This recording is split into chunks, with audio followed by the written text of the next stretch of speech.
حضرت قبلہ ڈاکٹر صاحب ہمارے مہمان خصوصی، اور دوسرے ہمارے مہمان گرامی، دور سے آئے حضرات علماء کرام، معززین، اور پھر یہاں جو خشت اول کی طرح موجود ہیں ہمارے بہت ہی محترم جناب محترم اسلام صاحب، اللہ تعالی ہمارا یہاں مل بیٹھنا قبول فرما لے۔ یہاں کم ہے اس مسجد کے ساتھ تعاون کرنے والے، جو موجود نہیں ہیں وہ اس سے بہت زیادہ ہے، محبت رکھنے والے زیادہ ہیں۔ فاروق اعظم رضی اللہ تعالیٰ عنہ کی عادت مبارکہ یہ تھی، جب کہیں قافلہ بیچتے تو لمحہ لمحہ ان کی خبر لیا کرتے تھے، کیا ہوا وہاں، کیا ہوا وہاں، کیا ہوا۔ خراسان کی طرف ایک مشن بھیجا تھا آپ نے، بہت اہم جہاد کے لیے، اور آپ ہمیشہ مدینہ منورہ سے باہر نکل کر انتظار کرتے تھے آج کوئی خبر آ جائے، آج کوئی خبر آئے۔ ایک دفعہ دیکھا تو ایک گھوڑے پر صاحب بہت تیز گھوڑا دوڑاتا ہوا آ رہا ہے، تو اشارہ کیا، قریب چلے گئے، سلام دعا کی، کوئی خیر خبر، تو وہ آگے نکل گئے، میں نے امیر المومنین صاحب کے پاس جانا ہے۔ ان کو تو نہیں پتہ کہ امیر المومنین یہاں باہر استقبال کے لیے، وہ ساتھ ساتھ جا رہے ہیں، گھوڑے کے ساتھ دوڑ رہے ہیں، اور ان کو نہیں پتہ کہ جو پیدل چلنے والے کون ہیں۔ خیر بہرحال آگے جا کر جو ہے جب مل بیٹھنا ہوا، ایک ایک کا پوچھا تو فرمایا کہ مبارک ہو، اللہ تعالیٰ نے فتح نصیب فرمائی ہے، بہت خوش ہو گئے۔ جب فتح کی خوشخبری مل گئی تو اب فاروق اعظم رضی اللہ پوچھنے لگے کہ فلاں صاحب کا کیا بنا؟ کیا حضرت وہ تو شہید ہو گئے، اللہ ان کو مغفرت فرما دے، دعا کرنے لگے۔ فلاں کون؟ اور کون شہید ہو گیا؟ کہا کہ فلاں شہید ہو گئے، فلاں شہید، ایک ایک کا نام جو لیتے رہے۔ فاروق اعظم رضی اللہ تعالیٰ عنہ جو ہے وہ آنسو بہاتے، ساتھ دعا کرتے، اللہ ان کی شہادت قبول فرما لے، قبول فرما۔ اس کے بعد آنے والے سوار نے ایک جملہ کہا، حضرت یہ تو میں نے گنے چنے آپ کے جاننے والے نام بتائیں، بہت سے ایسے تھے کہ وہاں پر جن کو آپ جانتے نہیں، مقامی لوگ تھے، وہ بھی شہید ہو گئے۔ زار و قطار رونے لگے۔ فاروق اعظم رضی اللہ تعالیٰ ہاتھ اٹھائے، یا اللہ عمر نہیں جانتا لیکن تو جانتا ہے، عمر نہیں جانتا ہے، تو جانتا ہے، ہر ایک کو اپنی شان کے مطابق بدلہ عطا فرما۔ یہاں آنے والے چند ایک چہروں کو اور چند ایک جو ہے تعاون کرنے والوں کو ہم جانتے ہیں، لیکن جو کہاں کہاں بیٹھے دامے دیر میں سکھ نے جو تعاون کرنے والے ہیں اور دعائیں کرنے والے ہیں، انہیں ہم نہیں جانتے۔ اللہ اپنی شان کے مطابق سب کو عطا فرما لے۔ جیسے حضرت نے فرمایا کہ یہاں اس کیفیت کو دیکھا جاتا ہے، تعداد کو نہیں دیکھا جاتا۔ ایک صاحب رسول اکرم صلی اللہ علیہ وسلم کے سامنے کچھ اپنے بھائی کا ذکر فرمایا، جیسے ہوتا ہے کہ بھائی 5-6 بھائی ہوں تو کچھ کمانے والے اچھے ہوتے ہیں اور کچھ بیچارے جو ہے دین کی طرف زیادہ ہوتے ہیں لیکن کما نہیں سکتے، تو ان کے ہلکی سی ذکر کی تو آپ نے فرمایا انما ترزقون وتنصرون بضعفائکم، یہ تمہیں جو رزق ملتا ہے، تمہیں جو ہے تمہاری مدد جو کی جاتی ہے ان کی وجہ سے کی جاتی ہے۔ تو ہم میں سے بہت سے ایسے ہوں گے جو خود یہاں 150 دینے کی بھی طاقت نہیں رکھتے ہوں گے، لیکن ہاتھ اٹھا کر مانگنا یہ بہت کچھ ہو سکتا ہے۔ مدینہ منورہ میں حضرت صلی اللہ علیہ وسلم کے پاس ایک جوان آیا اور آ کے یا رسول اللہ میں دور سے آیا ہوں، سواری نہیں ہے، میں واپس جانا ہے۔ تو آپ نے فرمایا میرے پاس تو کچھ بھی نہیں ہے، چلو مسند امام اعظم کی روایت ہے، آپ فلاں جگہ پہ چلے جاؤ، کچھ نوجوان وہاں جو ہے آپس میں تیر اندازی کر رہے ہیں، اور اس ایک حیات کا ایک جوان ہوگا، اس کو جا کر کہہ لو کہ مجھے رسول اکرم صلی اللہ علیہ وسلم نے آپ کے پاس بھیجا ہے کہ آپ مجھے سواری کا بندوبست کر لیں۔ یہ وہاں گئے اور آ کے جا کر اطلاع کر دی۔ انہوں نے کہا کہ قسم کھا کے بتاؤ کیا رسول اکرم صلی اللہ علیہ وسلم نے واقعتاً میرا نام لیا تھا؟ کہ ہاں حضرت صلی اللہ علیہ وسلم نے آپ کا نام لیا تھا۔ اس نے اونٹنی دی، جوان یہ اونٹی پہ سوار ہو گئے، حضور کی خدمت میں آیا شکریہ ادا کرنے کے لیے کہ اس نوجوان نے یہ مجھے دے دی ہے۔ حضور اکرم صلی اللہ علیہ وسلم مسکرا دیے، خوش ہوئے، فرمایا کہ الدال علی الخیر کفاعل، کہ خیر کی طرف رہنمائی کرنے والا بھی اس کو اتنا ہی ثواب ملتا ہے دینے والا۔ میں خود نہیں دے سکتا، میں نے کسی سے کہہ دیا کہ اس نے یہاں کچھ تعاون کر لیا، سیمنٹ کی کوئی بوری دے دی، کوئی سریہ دے دیا، کچھ کام کر لیا، اس کے اعمال میں کمی نہیں کی جائے گی لیکن مجھے بھی پورا ثواب ملے گا۔ روایت میں ہے کہ مرنے کے بعد انسان کو بہت سارا ثواب ملتا ہوتا ہے، بہت سارا ثواب ملتا ہے، تو اللہ کے سامنے جو عرض کرتے ہیں یا اللہ میں نے تو یہ نہیں کیا تھا، میں نے یہ نہیں کیا تھا، یہ ثواب کہاں سے آ گیا؟ حافظ قرآن ہے، میں نے نہیں کیا، میرا کوئی تو بیٹا حافظ قرآن نہیں، اچھا فلاں کام ہوگا، میں نے یہ نہیں کیا۔ تو اللہ تعالیٰ انہیں بتا دیتے ہیں کہ آپ نے جو فلاں کو کام لگایا تھا، آپ نے جو کام کیا تھا، یہ وہی سے وہیں مل رہا ہے۔ ادامات ابن آدم ابن انقطع عنہ عملو، انسان جب مر جاتا ہے تو اس کے اعمال، اس کے صحیفہ جو ہے بند ہو جاتا ہے، الا من ثلاث، لیکن 3 برقرار رہتے ہیں، اور ایک کیا ہے کہ صدقہ جاریہ. اور صدقہ جاریہ میں بہترین صدقہ، اب وہ آج سے 50 سال بعد 100 سال بعد اسلام تو جانیں گے، اسلام نام کے آدمی کو کوئی نہیں جانے، ہم جانتے ہیں اسلام نام کے سامنے موجود ہیں.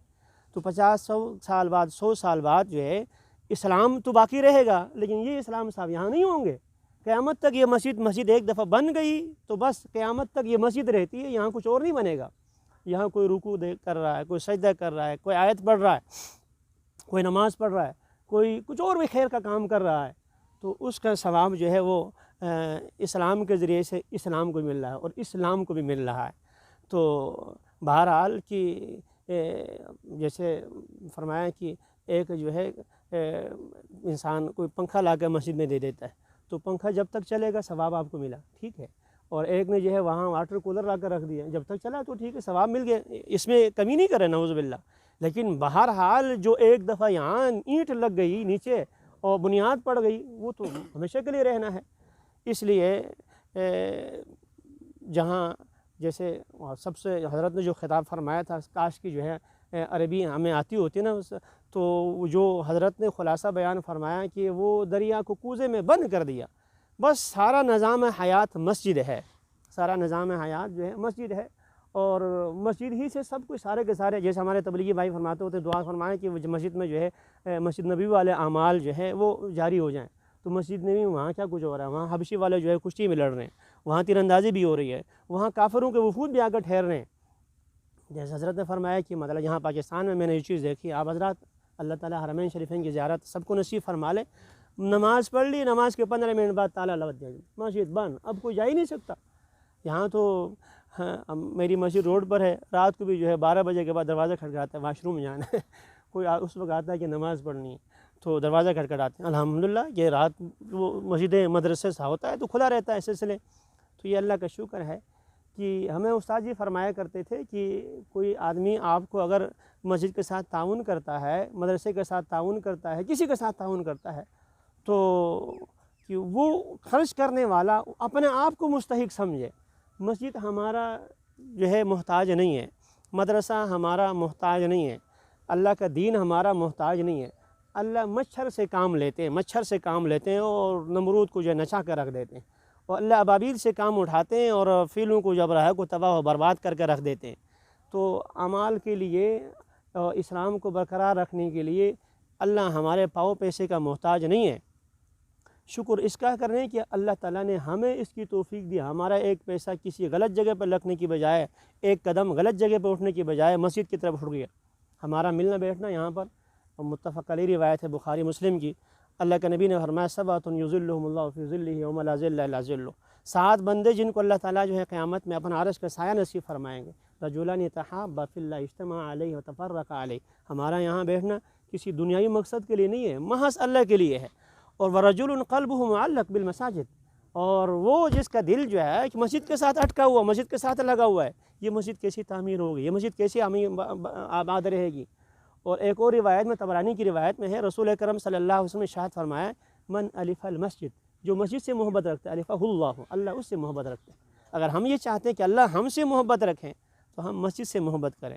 اور ایک اور حضور صلی اللہ علیہ وسلم کی حدیث ہے، آپ صلی اللہ علیہ وسلم فرمایا اخذ عالما او متعلما او مستمعا او محبا ولا تكن الخامس فتهلك. کہ آپ عالم بنیں، عالم طالب علم بنیں، نہیں تو مستمع جا کے سننے والے بن جائیں. جہاں اللہ رسول کی بات ہو رہی ہے سنیں، اتنا بھی نہیں کر سکتے. محبت کی نگاہ سے دیکھ بھی لیا کرو، محبت کر لیا کرو، روڑے مت کٹکایا کرو، پاؤں کو جو ہے وہ دھکے مت دیا کرو. ولا تكن الخامس فتهلك، چوتھے کے بعد 5واں درجہ نہیں ورنہ ہلاکت ہی ہلاکت. تو آپ حضرات یہاں تشریف لائے، جس طریقے سے آپ نے تعاون فرمایا، اللہ سب کو اپنی شان کے مطابق عطا فرمائے. ڈاکٹر صاحب نے جو حدیث پڑھی تھی من بنا للہ مسجدا ولو کمفحص قطعۃ، قطعہ جو ہے وہ بٹیر سے چھوٹا، ہمارے ہاں وہ اس کو شنڈر کہتے ہیں. شنڈر، اور وہ شنڈر کتنا ہوتا ہے گلگتی زبان میں، شنڈر کتنا ہوتا ہے اور اس کا گھونسلہ کتنا ہوتا ہے. تو اگر وہ منائے تو اللہ تعالیٰ اس کو جو ہے اپنی شان کے مطابق عطا فرمائے. روایت میں مثلہ کا لفظ آتا ہے. اب مثلہ کا لفظ آ گیا تو مثل اتنی سی مسجد جنت میں ہم نے کیا کرنا ہے، اتنی سی جنت میں ہم کیا کریں، پاؤں بھی نہیں بیٹھا آئے گا ہمارا. تو وہاں محدثین شارحین فرماتے مثل کا معنی یہ نہیں ہے مثل کا معنی ہے کہ جیسے دنیا میں مسجد، یہاں کوٹھی اتنی شاندار قسم کی ہوگی اور 5 کنال پر کوٹھی بنی ہے اور یہ 1 کنال پر مسجد ہوگی، لیکن عزت احترام اس کا ہوتا ہے، اس کا نہیں ہوتا۔ آپ نے جو ہے 10,000 کا 20,000 کا جوڑا پہنا ہے، لیکن قرآن مجید کے غلاف کے لیے آپ نے جو 150 کا لیا ہے، تو آپ کے وہ شلوار قمیص کو نہیں چوما جاتا، اس کو چوما جاتا ہے جو قرآن کا غلاف بنا ہوا ہے۔ تو قیامت میں جو پیسہ آپ کا خرچ مسجد میں ہو گیا ہے کہ اللہ تعالیٰ اس کے بدلے میں جو آپ کو وہاں محل عطا فرمائیں گے، اس محل کی عظمت، اس محل کی شان وہاں کے محلات کے اعتبار سے، وہاں کے محلات کے اعتبار سے ایسی ہوگی جیسے دنیا میں مسجد ہوتی۔ اللہ ہم میں مسجد سے تعلق رکھنے کی توفیق نصیب فرمائے۔ اپنے جیسے حضرت نے فرمایا کہ ہر آدمی پیسہ نہیں دے سکتا، کوئی زبان استعمال کرتا ہے، کوئی دعا کر سکتا ہے، کوئی کسی سے کہہ لا سکتا ہے، تو ہر آدمی اپنا جہاں یہ 5 انگلیاں ہیں، اگر ساری جو انگوٹھے بن جاتے تو کچھ کام نہیں ہو سکتا تھا، ساری اگر چھوٹی انگلی بن جائے نا تو یہ بھی کام نہیں ہوتا۔ یہ اللہ نے جیسی بنائی ہے بالکل ایسی ہی ہونی چاہیے تھی۔ مشہور ہے، ایک پاگل نے جو ہے ڈاکٹر اقبال سے پوچھا کہ بتاؤ اللہ تعالیٰ اگر انسان کو جو تیسری آنکھ دیتی کہاں دیتا؟ تو ڈاکٹر اقبال صاحب نے کہا کہ وہ تیسری آنکھ کہاں ہوتی ہے، اللہ نے 2 دے دی کافی ہے۔ اس نے بار بار اصرار کیا تیسری آنکھ کہاں ہونی چاہیے، تو اقبال صاحب نے فرمایا شاعر مشرق تو تیسری درمیان میں ہونی چاہیے، تو اس نے تالیاں پہن کے بیوقوف آدمی، لوگ علامہ کہتے بیوقوف ہے، تیسری یہاں ہونی چاہیے جیب میں ہوتا کہ ہم یہاں دیکھ لیں، جیب میں یا پیچھے دیکھ لیں، کیونکہ آگے دیکھنے کے لیے اللہ نے 2 کافی رکھی ہوئی، آگے دیکھنے کے لیے 2 کافی ہے، تیسری یہاں انگلی میں ہوتی، جیب میں دیکھ لیتے، یہاں دیکھ لیتے، پیچھے کر لیتے۔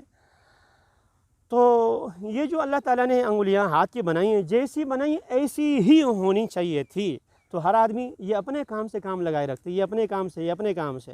تو یہاں جو حضرات بیٹھے ہوئے ہیں، ہر آدمی جو ہے، میں مسجد میں اگر امام و خطیب ہوں تو میں وہاں مسجد میں بات کر سکتا ہوں، اپنے ساتھیوں سے بات کر سکتا ہوں، میں جمعے میں دعا کرا سکتا ہوں کہ مسجد بن رہی، اللہ تعالیٰ جو ہے کہ وہاں کام کرنے والے وہاں ان کے جو ہے ضروریات پوری کر دے، اور کوئی آدمی کہیں اور جگہ پر کر سکتا ہے۔